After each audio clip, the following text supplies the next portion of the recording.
Ada satu hal yang jarang disadari oleh seorang pemimpin, tapi itu berbahaya. Namanya quiet quitting. Seperti apa quiet quitting itu? Ya. Dan bagaimana bahayanya?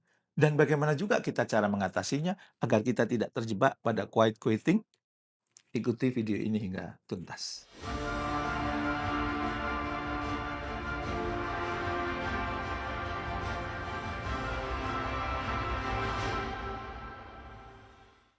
Assalamualaikum warahmatullahi wabarakatuh. Jumpa lagi dengan saya, Jamil Azain. Sahabat sukses mulia, hari ini saya tidak mau berbicara tentang orang yang keluar dari kantor. Saya mau bicara tentang orang yang masih ada di kantor, tapi jiwanya sudah tidak ada di kantor. Namanya quiet quitting. Ia disiplin datang pagi, pulang sore, tugas dikerjakan dengan baik, ya. Target minimalnya juga tercapai, tapi sudah tidak ada gairah, tidak ada cinta, tidak ada energi, dan tidak ada keterikatan. Dia tidak menentang kebijakan perusahaan, tapi juga tidak lagi memperjuangkan. Dan ini berbahaya, karena yang mati bukan orangnya, tapi jiwanya. Apakah Anda mengalaminya? Silahkan direnungkan. Nah, oke. Untuk menyamakan persepsi, saya tegaskan bahwa quiet quitting bukan resign. Ia tetap bertahan secara fisik, tapi mundur secara batin. Bekerja sesuai job desk atau kontrak yang tertulis, tanpa tambahan apapun, baik semangat atau kontribusi tambahan lainnya, tanpa inisiatif, tanpa rasa memiliki. Dan itu bukan karena dia malas. Seringkali karena dia lelah memberi lebih, tetapi tidak merasa berarti. Saya ingatkan ya, quiet quitting ini berbahaya. Apalagi apabila Anda seorang pemimpin. Sekali lagi saya tegaskan, sebagai pemimpin ini bukan masalah kecil. Ini masalah besar. Dan ada beberapa bahaya yang muncul kalau seorang pemimpin mengalami quiet quitting. Ya. Bahaya pertama apa? Tim terlihat bekerja, tetapi tidak tumbuh. Target yang dikerjakan mungkin tercapai hari ini, tapi tidak ada inovasi untuk esok hari. Tim Anda bekerja, tetapi bukan sebagai manusia. Ia robot berbentuk manusia. Ia terjebak rutinitas dan enggan menaikkan kualitas. Itu bahaya yang pertama. Bahaya yang kedua, budaya kerja jadi dingin.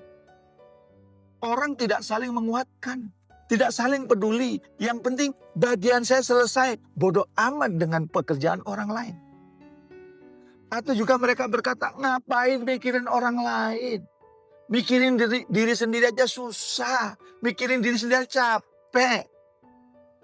Tanpa disadari, hal ini melahirkan egosentris. Jadi ego sistem tidak terbangun, gitu ya. Dan bahaya ketiga, potensi terbaik terkubur. Kenapa? Banyak orang hebat yang berhenti bersinar. Bukan karena tidak mampu, tetapi karena tidak lagi berharga. Dia merasa tidak berharga, maka dia tidak lagi berharap. Ia lelah usul. Karena usulannya hanya ditampung tetapi tidak pernah dibahas, apalagi diterapkan. Ide-ide yang inovatif mati karena dia sudah tidak bersemangat untuk memberikan usulan. Dan bahaya terbesar, pemimpin merasa aman padahal timnya sedang sekarat pelan-pelan. Maukah Anda punya tim yang seperti ini? Kalau tidak mau terjadi dalam tim Anda, maka Anda perlu tahu bahwa quiet quitting jarang lahir dari satu kejadian. Ia lahir dari luka yang tidak disembuhkan. Misalnya, usaha keras yang tidak pernah dihargai oleh Anda. Atau suara anggota tim yang tidak pernah didengar oleh Anda. Mungkin juga karena pertumbuhan anggota tim Anda yang tidak pernah diberi ruang untuk bertumbuh. Boleh jadi juga karena Anda sebagai pemimpin banyak fokus melihat angka-angka, bukan melihat manusia. Orang tidak tiba-tiba mematikan hatinya. Ia mematikannya karena terlalu sering disakiti oleh Anda sebagai pemimpin. Ingat ya, pemimpin bukan hanya pengatur kerja. Pemimpin adalah penjaga nyawa manusia di dalam sistem yang Anda bangun. Kalau tim Anda mulai dingin, bukan mereka yang pertama harus ditanya, tapi diri Anda sebagai pemimpin. Maka coba tanyakan pada diri Anda, apakah mereka merasa aman untuk bicara? Apakah mereka merasa dilihat dan dihargai oleh Anda? Apakah mereka tahu mengapa mereka bekerja dengan Anda? Nah, apa jawaban Anda dari 3 pertanyaan tadi? Tentu sebagai pemimpin, Anda perlu tahu bagaimana cara seorang pemimpin mengatasi quiet quitting. Mau tahu kan? Langsung to the point saja ya. Yang pertama, tanamkan meaning atau makna. Orang tidak hidup dari gaji saja. Ia hidup dari rasa berarti. Tugas pemimpin adalah mengaitkan pekerjaannya dengan apa? Dengan dampak dari pekerjaan mereka. Dikaitkan dengan apa pekerjaan? Dengan kontribusi yang mereka bisa berikan. Dengan apa lagi? Dengan kebaikan yang dilahirkan dari pekerjaan yang dilakukan oleh anggota tim Anda. Bahwa anggota tim Anda ternyata itu bagian dari sesuatu yang besar. Bahwa anggota tim Anda itu sangat berarti. Jadi Anda bukan cuman, ini targetmu.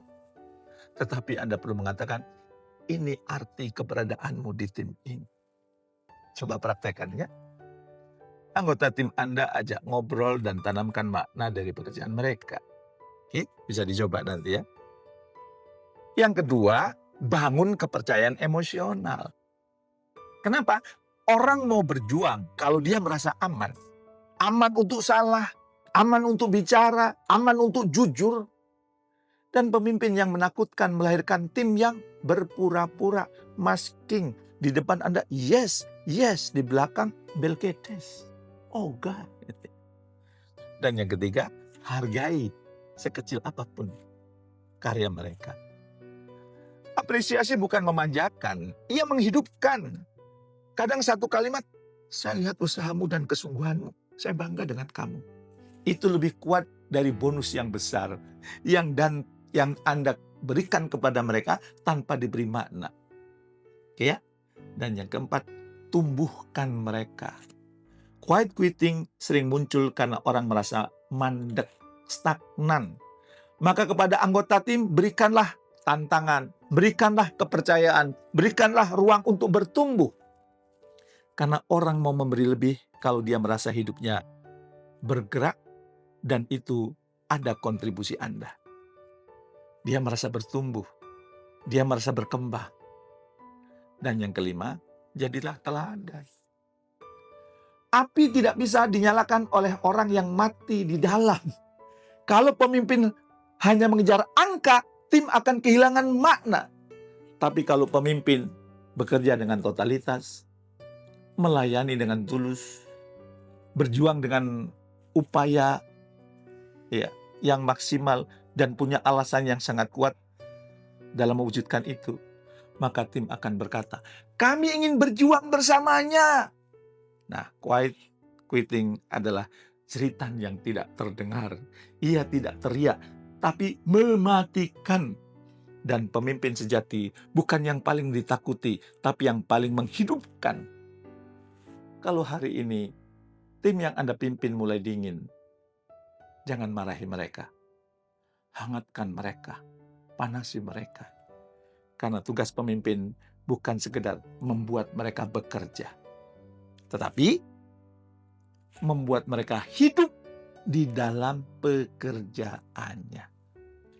Bagaimana dengan tim Anda? Apakah mereka quiet quitting atau mereka hidup dalam pekerjaannya?